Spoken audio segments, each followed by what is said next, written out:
नमस्कार दोस्तों, डेट है आज की 28 मई 2020 और स्वागत है आपका प्लेन बूस्टर न्यूज डिस्कशन में।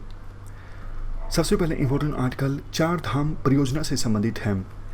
पहले तो आप मुझे ये बता दीजिए चार धाम हमारे देश में कौन कौन से हैं। कुछ कैंडिडेट्स को ये कन्फ्यूजन होती है, चार धाम यमुनोत्री, गंगोत्री, केदारनाथ, बद्रीनाथ ये हैं या फिर बद्रीनाथ, द्वारकाधीश, जगन्नाथ टेम्पल और रामेश्वर टेम्पल ये हैं। एक्चुअल में देखो चार धाम यही हैं, Badrinath temple, Dwarkadhish temple, Jagannath temple और रामेश्वर टेम्पल। और ये जो हैं यमुनोत्री, गंगोत्री, बद्रीनाथ और केदारनाथ ये छोटा चार धाम हैं। इन्हें भी चार धाम कह दिया जाता है लेकिन ये छोटा चार धाम हैं। और इन्हीं से संबंधित परियोजना के बारे में आज का हमारा आर्टिकल है। अभी ये हुआ है, हमारे जो union minister for road transport and highways हैं नितिन गडकरी, उन्होंने चंबा टनल का इनाग्रेशन किया। इस परियोजना के तहत 440 मीटर की एक टनल बनाई गई है BRO यानी बॉर्डर रोड ऑर्गेनाइजेशन के द्वारा ऋषिकेश धरासूर रोड हाईवे के ऊपर। ये NH 94 है। उत्तराखंड में ये टनल इस्टाब्लिश हुई है इस हाईवे के ऊपर। अब इस टनल के बनने के बाद ये जो छोटे चार धाम हैं गंगोत्री, केदारनाथ, यमुनोत्री, बद्रीनाथ, इन चार धामों की यात्रा की जा सकेगी हर एक वेदर में। अक्सर होता क्या है कि सर्दियों के सीज़न में इस ऋषिकेश धरासूर रोड हाईवे पर रास्ता बंद हो जाता है। इस वजह से कनेक्टिविटी इन चार धाम में प्रभावित होती है, लेकिन अब ऐसा नहीं होगा चंबा टनल बनने के बाद। थोड़ी और भी इंफॉर्मेशन है। प्रोग्राम देखो ये ministry of road transport and highways का है। केदारनाथ, बद्रीनाथ, यमुनोत्री, गंगोत्री में कनेक्टिविटी को इंप्रूव करने के लिए टोटल कॉस्ट आएगी इस परियोजना को कंप्लीट करने में 12,000 करोड़। इस परियोजना के अंतर्गत 890 किलोमीटर का नेशनल हाईवे डेवलप किया जाएगा और कहीं कहीं पर अगर इम्प्रूवमेंट की आवश्यकता है तो नेशनल हाईवेज को इम्प्रूव भी किया जाएगा। इम्प्लीमेंटिंग एजेंसीज की बात करें, Uttarakhand state public works department, BRO और NHIDCL यानी कि national highway and infrastructure development corporation limited. Project का मोड क्या है? प्रोजेक्ट का मोड है EPC। EPC का पूरा नाम है इंजीनियरिंग, प्रोक्योरमेंट एंड कंस्ट्रक्शन। इसमें क्या होता है, इसमें देखो टोटल कॉस्ट जो है वो सरकार के द्वारा वहन की जाती है और क्लियरेंस लेना हो, इवन प्रोसीजर संबंधित जो फॉर्मेलिटीज़ हैं वो भी सरकार के द्वारा पूरी की जाती हैं। लेकिन जिस प्राइवेट कंपनी को कॉन्ट्रैक्ट मिलता है वो प्राइवेट कंपनी सब कुछ करती है, प्रोजेक्ट को डिज़ाइन करना, प्रोजेक्ट को इम्प्लीमेंट करना, एग्जीक्यूट करना, एक निश्चित स्टिपुलेटेड टाइम फ्रेम के अंदर ये सारा काम प्राइवेट कंपनी के द्वारा किया जाता है। लेकिन प्राइवेट कंपनी का काम आसान हो जाता है जिसको कॉन्ट्रैक्ट मिला है, क्योंकि प्रोसीजर संबंधित और रेगुलेशन संबंधित काम तो सारा सरकार के द्वारा देखा जा रहा है। तो ये है EPC मोड। अब एक क्वेश्चन मैं आपसे पूछूंगा, आप इस मैप को ध्यान से देख लीजिए। ये जो चार धाम वाला मैप है ना, इसको आप जल्दी से ध्यान से देख लीजिए। एक क्वेश्चन मैं आपसे पूछता हूं, देख लिया? अब क्वेश्चन ये है, चार धाम में ये जो टेम्पल्स हैं केदारनाथ, बद्रीनाथ, यमुनोत्री, गंगोत्री, इनमें से सबसे नज़दीक कौन सा है वैली ऑफ फ्लावर्स के? वैली ऑफ फ्लावर्स एक नेशनल पार्क है उत्तराखंड के नज़दीक, और इनमें से कौन सा जो टेम्पल है वो सबसे ज़्यादा नज़दीक है valley of flowers national park के? इसका आंसर है बद्रीनाथ। फिर से आप ये मैप देखिए, यहाँ पर है बद्रीनाथ और ये है वैली ऑफ फ्लावर्स। UPSC इसी प्रकार के क्वेश्चन पूछती है। आगे चलने से पहले एक और क्वेश्चन का आंसर आप दीजिए। क्वेश्चन सोचने वाला है, ध्यान से सोचिएगा। अगर कोई पर्सन जा रहा है नागरहोल नेशनल पार्क से valley of flowers national park तक, एक बस में जा रहा है कोई पर्सन, कहाँ से कहाँ तक? नागरहोल नेशनल पार्क से valley of flowers national park तक। तो कम से कम रास्ते में कितने स्टेट से होकर गुजरना होगा उस पर्सन को? मिनिमम नंबर ऑफ स्टेट्स पूछा है। अब मैक्सिमम तो देखो काफ़ी हो सकते हैं ना, कोई पर्सन जानबूझ के घूम घूम के जाए तो स्टेट्स की संख्या बढ़ भी सकती है, लेकिन मिनिमम कितने स्टेट से होके गुजरना होगा उस पर्सन को जिसको जाना है नागरहोल नेशनल पार्क से लेके valley of flowers national park तक? ऐसे क्वेश्चन यूपीएससी ने पूछे हैं, सोच के बताइए। हिंट देता हूं आपको, ये जो नागरहोल नेशनल पार्क है ये कर्नाटक में है। अब बताइए, इसका आंसर है 3। आप ये मैप देखिए, यहाँ पर है नागरहोल नेशनल पार्क, कर्नाटक में है, और ये उत्तराखंड में है valley of flowers national park. तो कौन से 3 स्टेट से होके गुजरा जा सकता है? कम से कम उत्तर प्रदेश के बाद वो पर्सन आए मध्य प्रदेश, उसके बाद महाराष्ट्र, और उसके बाद तो कर्नाटक आ ही जाएगा ना। समझ गए? चलते हैं आगे। नेक्स्ट आर्टिकल खीर भवानी मेला के बारे में है। क्या कंटेस्ट है? कंटेस्ट की बात बाद में करेंगे, पहले बेसिक इन्फॉर्मेशन डिस्कस करते हैं। ये मेला कहाँ पर लगता है? देखो, ये मेला हर साल ज्येष्ठ अष्टमी के पावन अवसर पर जम्मू एंड कश्मीर यूटी के गंदरबाल डिस्ट्रिक्ट में तुलमुल्ला विलेज में लगता है। वहाँ पर एक टेम्पल है, रगन्या देवी टेम्पल, जिसे माता खीर भवानी टेम्पल के नाम से भी जाना जाता है। यहाँ पर ये मेला लगता है, लेकिन अब रिलीजियस ट्रस्ट ने इस साल इस मेले को कैंसिल कर दिया है।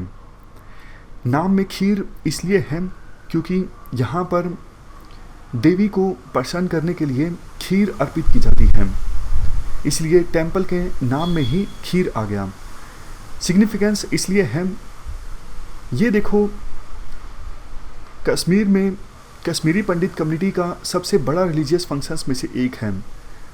विश्वास ये किया जाता है कि इस टेम्पल के आसपास कश्मीर वैली में सर्कमस्टांसिस के चेंज होने पर पानी का जो कलर है वो चेंज हो जाता है। तो ये हमने पूरा आर्टिकल डिस्कस किया खीर भवानी मेला के बारे में। चलते हैं आगे। वैसे एक बात है, ये खीर तो पूरे देश में ही चलती होगी ना। एक बार मेरे साथ तो धोखा हो चुका है।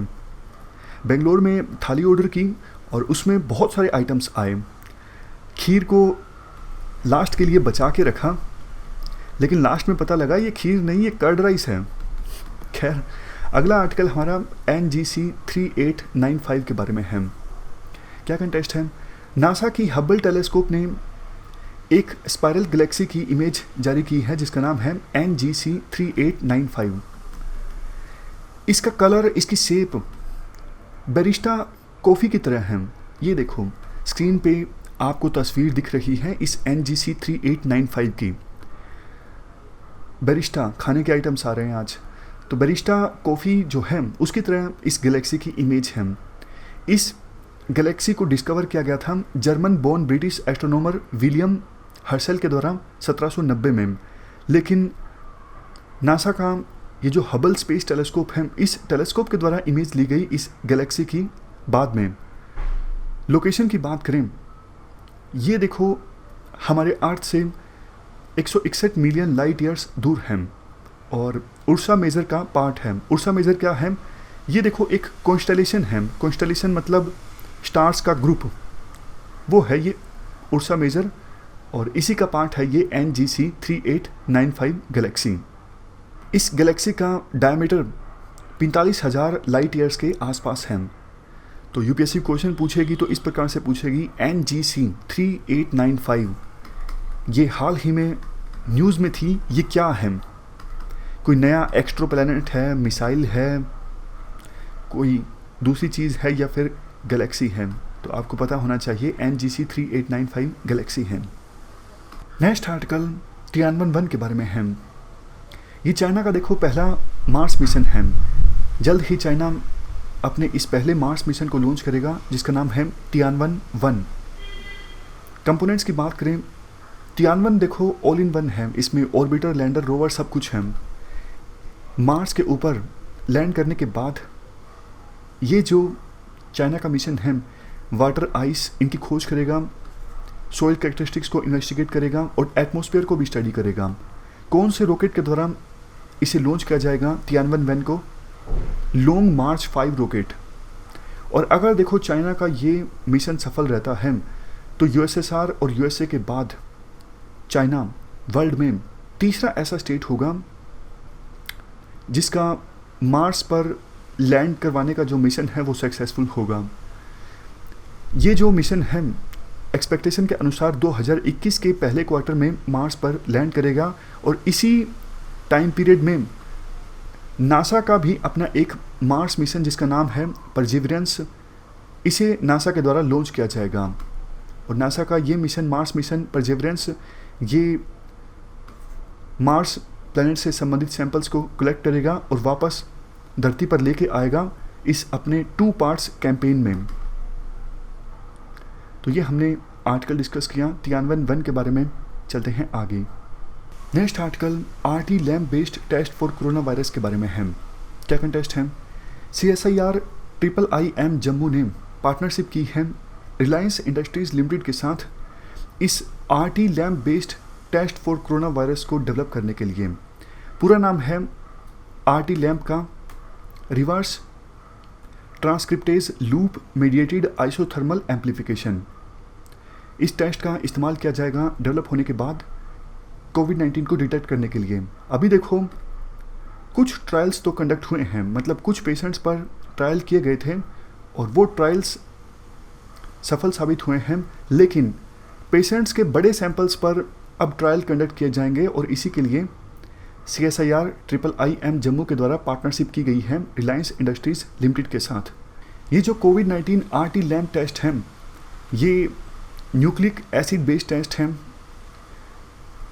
पेशेंट से सैंपल्स लिए जाएंगे। कैसे? जैसे देखो गले से स्वैब सैंपल लिया जाता है। स्वैब मतलब गले से, थ्रोट से थूक का सैंपल लिया जाता है।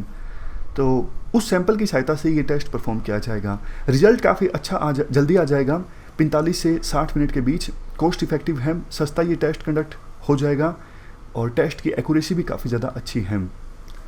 फ़ायदा ये होगा, देखो इतना जल्दी टेस्ट का रिजल्ट आ जाएगा तो मान लीजिए किसी को ट्रेन की यात्रा करनी है, प्लेन की यात्रा करनी है, तो यात्रियों को यात्रा करने से पहले ये टेस्ट परफॉर्म उनका किया जा सकता है। काफ़ी सारे स्टेट्स को चिंता होती है ना, जैसे आज कर्नाटक ने 5 राज्यों पर रोक लगा दी। फॉर एग्जांपल गुजरात, महाराष्ट्र, यहाँ से हमारे देश में यात्री नहीं आ सकते प्लेन के थ्रू या फिर ट्रेन के थ्रू। इस प्रकार की रोक कर्नाटक ने लगाई है क्योंकि उनको चिंता है कि इन राज्यों में कोविड-19 काफ़ी फैला हुआ है। तो इस प्रकार के टेस्ट जब कंडक्ट होंगे तो फिर कर्नाटक ने जैसे रोक लगाई है ऐसी रोक कम लगानी पड़ेगी। और ये टेस्ट देखो मिनिमम सेटअप की सहायता से परफॉर्म किया जा सकता है। तो मोबाइल यूनिट्स या फिर कियोस्क लगा के भी इन टेस्ट को परफॉर्म करना आसान होगा। जगह जगह पे जैसे आपने देखा होगा वो कोचिंग की एडवर्टाइजमेंट करने के लिए एक छतरी लगा के नहीं बैठ जाते कियोस्क लगा के, तो उस प्रकार का छोटा छोटा कियोस्क लगा के ये टेस्ट परफॉर्म किया जा सकेगा। तो ये थी हमारी आज की डिस्कशन। लास्ट में आप बताइए कितना आपको याद है हमारी आज की डिस्कशन से। 4 स्टेटमेंट्स हैं, इनको आप ध्यान से पढ़ लीजिए। बताइए पहली स्टेटमेंट गलत है या सही है। खीर भवानी मेला कहाँ पर है?